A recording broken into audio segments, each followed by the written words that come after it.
मेरे ਲਈ प्रजा ही सब कुछ ਹਾਂ।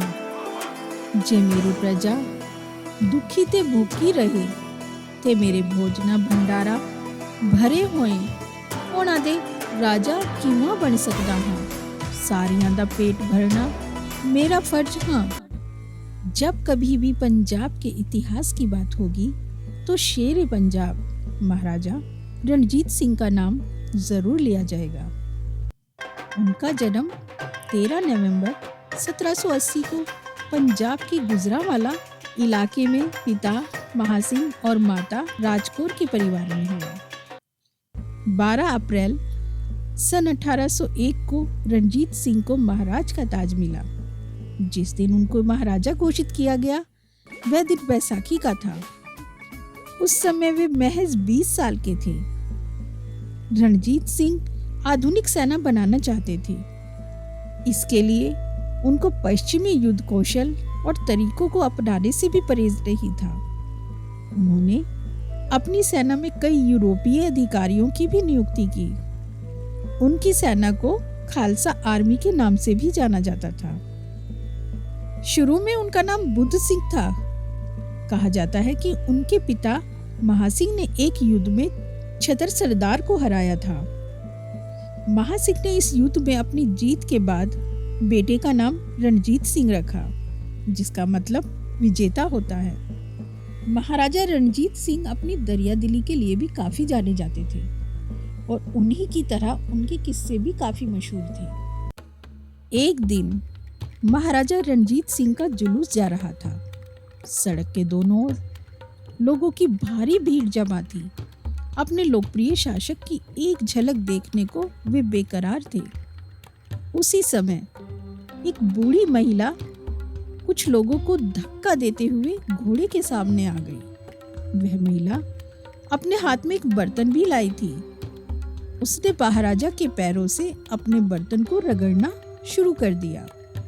यह देख सब हैरान हो गए।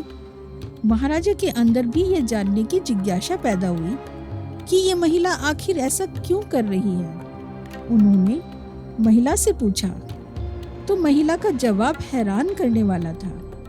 महिला ने कहा कि लोग आपको पारस कहते हैं और मैंने सुना है कि पारस से लोहे को रगड़ने से वह सोना बन जाता है। इसीलिए मैं आपके पैर से इसे रगड़ रही हूँ ताकि मेरा बर्तन सोना बन जाए। महिला की सादगी और साफ गोई से वह काफी प्रभावित हुई और उस महिला को ढेर सारे पैसे और बर्तन देने का आदेश दिया। बचपन में उनको चेचक हो गया था। इस बीमारी ने उनकी एक आंख ले ली। भले ही उनकी एक आंख थी, लेकिन इससे वो सभी को बराबर देखते थे। उन्होंने अपने पिता के साथ महज 10 साल की उम्र में पहली लड़ाई लड़ी। इसके अलावा उन्होंने ऐतिहासिक गुरुद्वारों तख्त सिंह पटना साहिब और तख्त सिंह हुजूर साहिब आदि का निर्माण भी कराया। वे उदारवादी थे। काशी विश्वनाथ मंदिर पर जो स्वर्ण पथ आज दिखाई देता है वह उन्हीं की उदारता का परिचायक है। उन्होंने पंजाब में कानून एवं व्यवस्था कायम की और कभी भी किसी को मृत्युदंड नहीं दिया। उनका स्वभाव धर्मनिरपेक्ष था।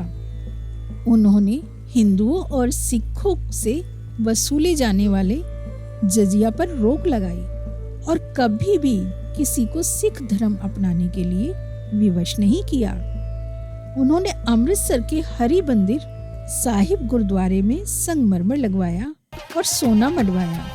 कहा जाता है तभी से उसे स्वर्ण मंदिर कहा जाने लगा। बेशकीमती हीरा कोहिनूर महाराजा रणजीत सिंह के खजाने की रौनक था। सन 1839 में महाराजा रणजीत सिंह का निधन हो गया। उनकी समाधि लाहौर में बनवाई गई, जो आज भी कायम है। उनकी मौत के साथ ही अंग्रेजों का पंजाब पर शिकंजा कसना शुरू हो गया।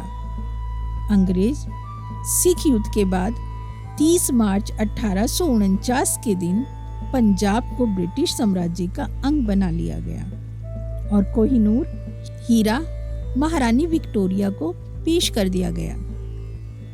उन दिनों महाराजा रणजीत सिंह के पुत्र दिलीप सिंह वही थे। कुछ लोगों का कहना है कि दिलीप सिंह से ही अंग्रेजों ने लंदन में कोहिनूर को हड़पा था। कोहिनूर को 1 महीने 8 दिन तक जौहरियों ने तराशा और फिर उसे रानी विक्टोरिया ने अपने ताज में जड़वाया। महाराजा रणजीत सिंह जगन्नाथ मंदिर पर भी कोहिनूर हीरा चढ़ाना चाहते थे, लेकिन उस हीरे को तो विदेश में जाकर छिन्न भिन्न होना था।